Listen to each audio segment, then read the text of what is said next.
வாரீர். பாரதியாரின் இந்த பாடல் நம் தேசிய கொடியை தாயின் மணிக்கொடியாக போற்றி அதன் கீழ் நாம் அனைவரும் ஒன்றுபட்டு நிற்க வேண்டும் என்ற தேசப்பற்றையும் பெருமிதத்தையும் இத்தருணத்தில் எடுத்துரைக்கிறது. இந்த சுதந்திர தின நன்னாளில் மாண்புமிகு தமிழ்நாடு முதலமைச்சர் அவர்களை சுதந்திர தின விழா பேருரையாற்ற பணிவன்புடன் அழைக்கிறோம்.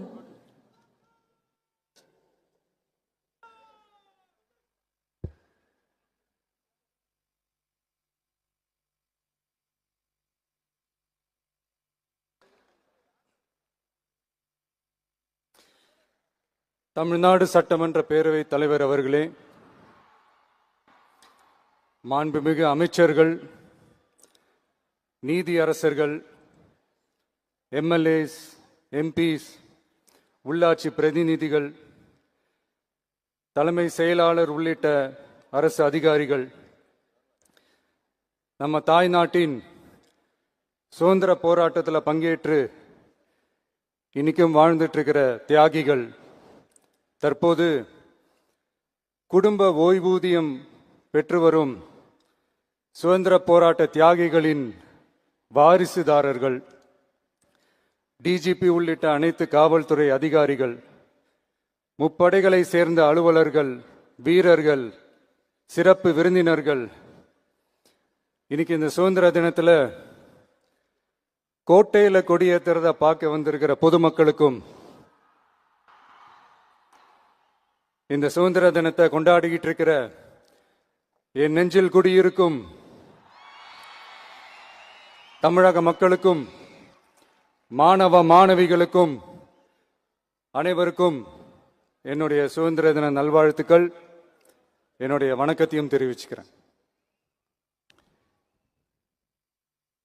தங்களுடைய உயிரை, உடமைய, வாழ்க்கைய எல்லாம் இழந்துட்டு நமக்காக சுதந்திரம் வாங்கி கொடுத்த நம்ம சுதந்திர போராட்ட தியாகிகள்,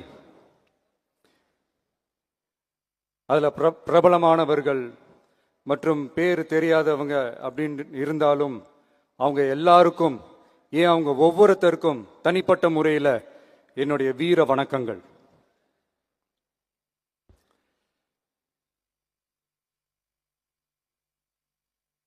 நம்மளை ஒரு அடிமை மாதிரி வச்சிருக்காங்க அப்படின்னு தெரிஞ்சிட்டாலே மக்கள் மத்தியில் ஆட்டோமேட்டிக்காக ஒரு ஒற்றுமை ஒன்று வர ஆரம்பிக்கும். எல்லாரும் ஒரே மாதிரி யோசிச்சு ஒன்று சேர ஆரம்பிப்பாங்க. அப்படி ஒன்று சேர்ற இடத்துல தான் சாதி உடையும், மதம் உடையும், மொழி, இனம் இந்த மாதிரி எல்லாமே உடைஞ்சி நொறுங்கும். அப்படி உடைஞ்சி நொறுங்குற இடத்துல தான் கிடைக்கிறது தான் உண்மையான சுதந்திரம். அதுதான் நம்ம மகாத்மா காந்திஜி அவர்கள் அவங்களுடைய தலைமையில் 1947 இதே இந்த ஆகஸ்ட் 15 நமக்கு அந்த சுதந்திரம் கிடைச்சது. இன்னைக்கு நம்ம எல்லாரும் அந்த சுதந்திரத்தை கெட்டியாக பிடிச்சிக்கிட்டு படிப்படியாக டெவலப் ஆகி வந்துக்கிட்டே இருக்கிறோம். அந்த டெவலப்மெண்ட்ஸை அடுத்தடுத்த கட்டத்துக்கு கொண்டு போக வேண்டியது நம்ம எல்லாருடைய ஒரு கடமையும் கூட. இந்த நேரத்தில் நம்ம தமிழ்நாட்டை லஞ்சத்திலிருந்து, ஊழல்லேருந்து காப்பாற்றுறதும் ஒரு மிகப்பெரிய ஒரு விடுதலைக்கு சமமான ஒரு விஷயம்தான். அதை நோக்கி தான் நம்ம அரசும் செயல்பட்டுக்கிட்டு வந்துகிட்டு இருக்கு.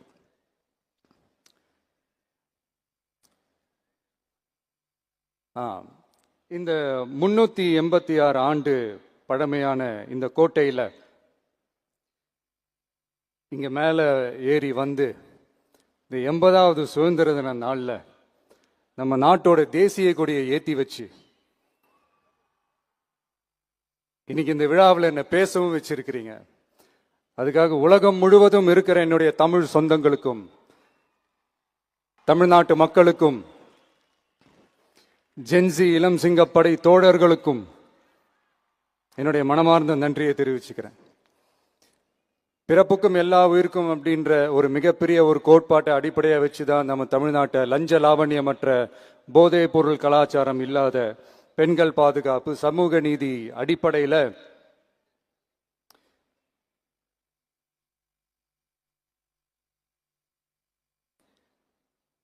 ஒரு வெளிப்படையான, ஒரு உண்மையான, ஒரு நேர்மையான ஒரு நிர்வாகமா இதை நாம செயல்பட்டுக்கிட்டு வந்துகிட்டு இருக்கிறோம். பொது வாழ்வில் சமரசம் இருக்கவே கூடாது. மக்கள் நலன் தான் மிக மிக முக்கியமான ஒரு விஷயம். அந்த அடிப்படையில் தான் தமிழக வெற்றி கழக அரசு செயல்பட்டுக்கிட்டு வந்துகிட்டு இருக்கோம். அதே அடிப்படையில் தான் மக்கள் நலன் சார்ந்த திட்டங்கள்லையும் நம்ம சென்ட்ரல் கவர்மெண்ட்டோட நிர்வாக ரீதியாக ஒத்துழைப்போட இருக்கிறோம். But at the same time நம்ம தமிழ்நாடு கொள்கைகள்னு வந்துட்டா மாநில உரிமைகளுக்கு எதிரான முடிவுகள்லையும் சரி, தமிழ்நாட்டுக்கு எதிரான கொள்கை முடிவுகள்லையும் சரி, நம்ம டிவிகே அரசு எப்பவுமே எதிர்க்கும். அதில் எந்த மாற்று கருத்துமே கிடையாது. அதே மாதிரி இதுக்கு முன்னாடி நிறைய திட்டங்கள்லாம் கொண்டு வந்திருக்காங்க. அதில் எதெல்லாம் மக்களுக்கு யூஸ்ஃபுல்லாக இருக்கிற மாதிரி திட்டங்கள் இருக்கோ அதெல்லாம் கண்டினியூ பண்ணிக்கிட்டு தான் இருக்கிறோம். ஃபார் எக்ஸாம்பிள், ஜெயலலிதா மேடம் கொண்டு வந்த அம்மா உணவகம் திட்டம், அது இன்னும் மெருகேற்றி கண்டினியூ பண்ணிக்கிட்டு தான் இருக்கிறோம். அது மாதிரி காலை உணவு திட்டம், அதையும் இன்னும் விரிவுபடுத்தி 6th ஸ்டாண்டர்ட்லேருந்து 8th ஸ்டாண்டர்ட் வரைக்கும் அதையும் விரிவுபடுத்தி வர செப்டம்பர் 17ஆம் தேதி பெரியார் அவர்களுடைய பிறந்த நாள் அன்னைக்கு அதை தொடங்க இருக்கிறோம். ஸோ நம்மளுடைய அரசு, உங்களுடைய அரசு இந்த 3 மாதம் ஆகுது. இந்த 3 மாசத்துல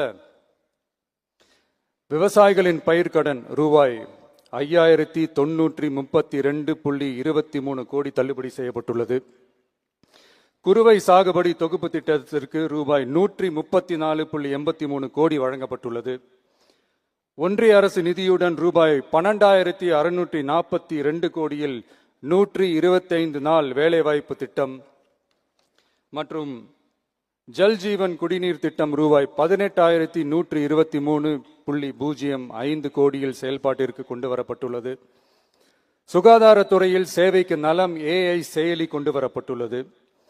பேரறிஞர் அண்ணாவின் பிறந்த நாளான செப்டம்பர் 15ஆம் நாள் தாய் மாமன் தங்க மோதிர திட்டம் ரூபாய் 755.83 கோடியில் தொடங்கப்பட உள்ளது. மக்களின் போக்குவரத்திற்கு ரூபாய் 127.21 கோடியில் 300 புதிய பஸ்கள் வழங்கப்பட்டுள்ளது. தமிழ்நாட்டில் மது பழக்கத்தை குறைத்திடும் வகையில் முதற்கட்டமாக 717 டாஸ்மாக் கடைகள் மூடப்பட்டுள்ளன. வெளிப்படையான நிர்வாகத்திற்காக நவீன தொழில்நுட்பத்தை பயன்படுத்தி கணினி மயமாக்கப்பட்ட நிர்வாகம் செயல்பாட்டில் உள்ளது. முன்னெப்போதும் இல்லாத ஆளில்லா பத்திரப்பதிவு செயல்பாட்டிற்கு கொண்டு வரப்பட உள்ளது. கோயில் நிலங்கள் கணக்கெடுக்கப்பட்டு அனைவருக்கும் தெரியுமாறு ஆன்லைனில் ஏற்றப்படுகிறது. வருவாய்த்துறையில் அனைத்து சான்றிதழ்களும் 15 தினங்களுக்குள் வழங்கப்படுகிறது. லஞ்சம் வாங்குவதை புகார் செய்ய புதிய வாட்ஸ்அப் எண் அறிவிக்கப்பட்டுள்ளது. அரசின் வருமானம் தனிநபருக்கு செல்வது தடுக்கப்பட்டுள்ளது. அனைத்து துறைகளிலும் லஞ்சம் ஊழல் ஒழிக்க தொடர் நடவடிக்கை எடுக்கப்பட்டு வருகிறது. கனிம பயன்பாடு முறைப்படுத்தப்பட்டு நவீன தொழில்நுட்ப உதவியுடன் விநியோகிக்கப்படுகிறது. சட்டம் ஒழுங்கு தீவிரமாக கண்காணிக்கப்பட்டு பராமரிக்கப்பட்டு வருகிறது. ஜூன் மாதம் 29-30ஆம் தேதியில் நடந்த மாவட்ட ஆட்சியர் மற்றும் காவல் கண்காணிப்பாளர் மாநாட்டில் சட்டம் ஒழுங்கு பிரச்சனையில கடுமையான நடவடிக்கை எடுக்க உத்தரவு போட்டிருக்கிறோம். அரசு சொல்லியிருக்கிறோம். மக்களை அலைய விடக்கூடாது, கோரிக்கைகளை நல்லபடியா ஆராய்ஞ்சி சரியான வழியில தீர்வு தர சொல்லியிருக்கிறோம். சுதந்திர போராட்ட தியாகிகள் தங்கள் உயிரை தியாகம் செஞ்சு கிடைச்ச சுதந்திரம் மிக சிலருக்கான சுதந்திரமா மட்டும் இல்லாம ஒவ்வொரு இந்திய குடிமகனுக்கும் சுய மரியாதை, சம உரிமை, சம வாய்ப்பு மற்றும் கண்ணியமான வாழ்க்கையை வழங்கும் உண்மையான மக்கள் சுதந்திரமா இருக்கணுங்கிறதே எல்லாரோட மிகப்பெரிய எதிர்பார்ப்பா இருக்கு. அதை நிறைவேற்றுற பொறுப்பும் நம்மளோடது தான். தமிழ்நாட்டு மக்களோட இணைஞ்சு தமிழகத்தை இந்தியாவின் முன்மாதிரி மாநிலமாகவும் உலக அளவில் வளர்ந்த நாடுகளுக்கு இணையா தமிழ்நாட்டு பொருளாதாரத்தை 2036 ஆண்டுக்குள் $1.5 trillion உயர்த்திட நாம உறுதியேற்போம். மக்களே, எல்லாரும் ஓட்டு போட்டுட்டோம். உங்க அண்ணனை, உங்க தம்பிய, உங்க பிள்ளைய எல்லாரும் ஜெயிக்க வச்சு முதலமைச்சரா ஆக்கிட்டோம். அதனால நம்ம கடமையெல்லாம் முடிஞ்சிருச்சுன்னு சொல்லி யாரும் ஒதுங்கி போயிடாதீங்க. இனிமேதான் நீங்க நம்மளோடவே கூடவே இருக்கணும். உறுதியா நம்ம அரசோடவே கூட இருக்கணும். அப்பதான் உங்களுக்காக இருக்கிற எல்லா நல்ல திட்டங்களையும் என்னால செயல்படுத்த முடியும். 8 கோடி பேரோட அந்த பிரதிநிதி தான் முதலமைச்சர் பதவின்னு சொல்லுவாங்க. அதனால தான் சொல்றேன், மக்கள் தான் ஆட்சியாளர்கள். இங்க நானு எல்லாருமே, அங்க இருக்கிறவங்க எல்லாருமே மக்களோட சர்வன்ட்ஸ். அப்படிதான் நான் அதை பார்க்கிறேன். ஸோ வாங்க எல்லாருமா சேர்ந்து நம்ம கடமையை சேர்ந்து செய்வோம்.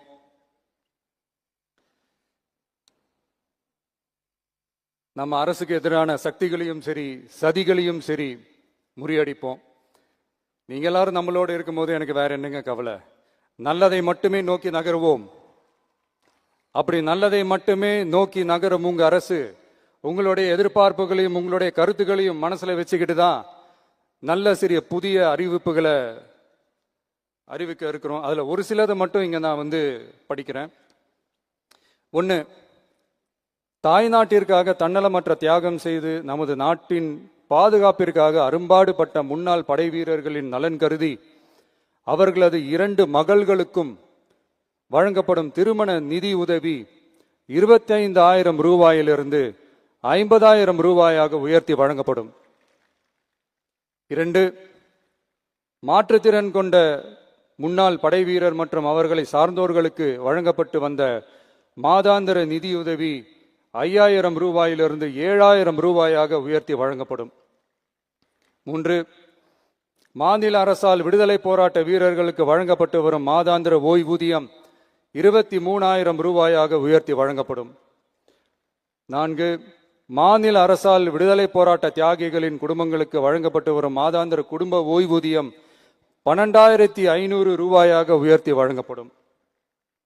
5, வீரபாண்டிய கட்டபொம்மன், முத்துராமலிங்க, விஜய ரகுநாத சேதுபதி, மருது சகோதரர்கள் மற்றும் வாவு சிதம்பரனார் ஆகியோரின் வழித்தோன்றல்களுக்கு வழங்கப்பட்டு வரும் மாதாந்திர சிறப்பு ஓய்வூதியம் 11,500 ரூபாயாக உயர்த்தி வழங்கப்படும்.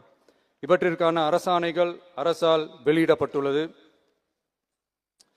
I once again extend my respectful greetings and salute the people of Tamil Nadu who has broken the caste and religious considerations, rejecting money and muscle power, and gave us an overwhelming support to establish people-centric and social justice government. We are on a mission mode to achieve corruption-free government. We want our people to develop zero tolerance towards corruption. And we appeal to the officials and the people of Tamil Nadu to make our state corruption-free. இன்னைக்கு இந்த விழாவில் பரிசு வாங்க போற, பாராட்டுகளை வாங்க போற, விருதுகளை வாங்க போற அனைவருக்கும் என்னுடைய வாழ்த்துக்களை தெரிவிச்சுக்கிறேன். இந்த விழாவை ரொம்ப அழகா ஏற்பாடு செஞ்ச பொதுத்துறை செயலாளர் அவர்களோடு சேர்ந்து அலுவலர்களுக்கும், காலையிலேயே இந்த பிராக்டிஸ் பண்ணி சிறப்பான பரேட் நடத்திய காவல்துறை நண்பர்களுக்கும், இந்த விழாவை ரொம்ப பாதுகாப்பாக நடத்திய காவல்துறை அதிகாரிகளுக்கும், ஊடகத்துறை நண்பர்களுக்கும், சமூக ஊடகத்துறை நண்பர்களுக்கும் என்னுடைய மனமார்ந்த நன்றியை தெரிவிச்சுக்கிறேன். கான்ஃபிடென்ட்டாக இருங்க, நல்லதே நடக்கும், வெற்றி நிச்சயம். மீண்டும் சந்திக்கும் வரை நன்றி, வணக்கம்.